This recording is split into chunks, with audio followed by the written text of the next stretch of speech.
फिरदौस की वारिस बन जाएंगे। हमें ये सिफतों को पकड़ लेना है। और सहाबा का मामूल ये था, जब कोई एक चीज़ समझ जाते हैं ऐसा लपकते, ऐसा चिपकते, ऐसा पकड़ लेते कि सारी ज़िंदगी उस पर अमल गुजारते। एक साहबी के ताल्लुक से आता, आपने फरमाया कि ज़िंदगी में कभी मत मांगना, क्या मुझसे वादा करोगे, मैं तुमसे जन्नत का वादा करता हूँ। कि अल्लाह के रसूल वादा है कभी ज़िंदगी में नहीं मांगूंगा। जब उनके ताल्लुक से आता, बूढ़े हो गए।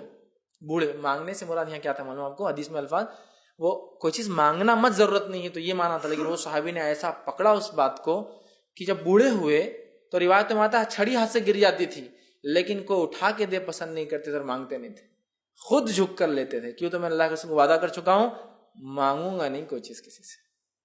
मदद लेना होगी ना, मांगना छड़ी नहीं मांगते थे, खुद झुक कर उठाते थे। अंदाजा लगाइए।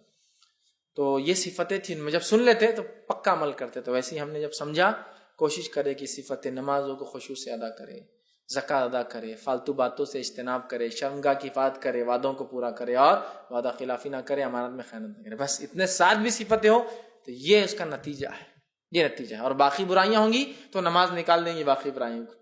बाकी बुराइयों की नफ्स की, वो ज़कात का अदा करना, पूरी बुराइयों का हसद, जलन, कीना, बुग़्ज़, नोचना, खसोटना, रिश्तेदारी तोड़ना, सब निकल जाएगा। क्यों? देने की जिसको आदत होती है ना, क्योंकि ना देने से ही सब बुराइयां आती, वो निकाल देंगी। फालतू बात नहीं करेंगे, मुंह बंद रखेंगे, खामोखा के झगड़े आपके पास नहीं आएंगे। वादा खिलाफी मत करो, अमानत में खयानत मत करो। ये बहुत बड़ी बड़ी और अहम सिफतें थी, जब तो अल्लाह ने जन्नतुल फिरदौस का सीधे वादा कर दिया और कहा हमेशा इसमें रहेंगे। तो अगर हम चाहते हैं जन्नतुल फिरदौस मिल जाए, ये मुकाम हासिल करे, तो हमें सच्चा मोमिन बनना होगा।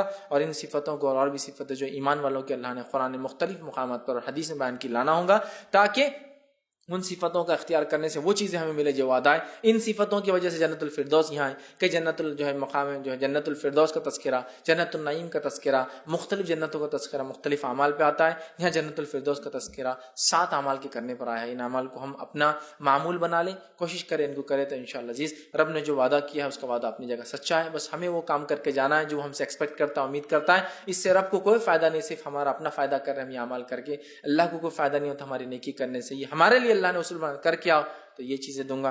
तो अगर जन्नत हासिल करना है तो तरीक़ा है, आसान है, हमें चाहिए कि कोशिश करें इसके लिए, लेकिन एक सच्ची मेहनत और लगन की ज़रूरत है। जब हम उन सिफतों को अपने अंदर डालेंगे, और याद रखिए सिफत नफ्स में डालने से आती है, खुद ब खुद पैदा नहीं होती। भाई ये खा लो तो नमाज की सिफत, ये दवा खा लो तो फला नहीं। सिफतों को कोशिश कर करके अपने नफ्स में आपको पैदा करना होगी। और सिफतों अस्सलामु अलैकुम वरहमतुल्लाहि वबरकातुहू। नाज़रीन, अगर आपको इस वीडियो से कुछ फ़ायदा हुआ है और आप समझते हैं दूसरे इससे फ़ायदा उठा सकते हैं, तो आप ज़रूर इस्लामिक रिसर्च सेंटर को आप ताउन करें, हमें डोनेट करें, ताकि हम ऐसे वीडियोज़ बनाकर दूसरों तक जो है पहुँचा सकें।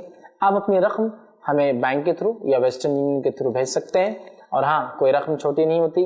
इस रमज़ान और आने वाले रमज़ान भी आप हमें याद रखें, ताकि आपकी ज़कात और सदक़ात हम तक आप भेजें। अस्सलामु अलैकुम वरहमतुल्लाहि वबरकातुहू।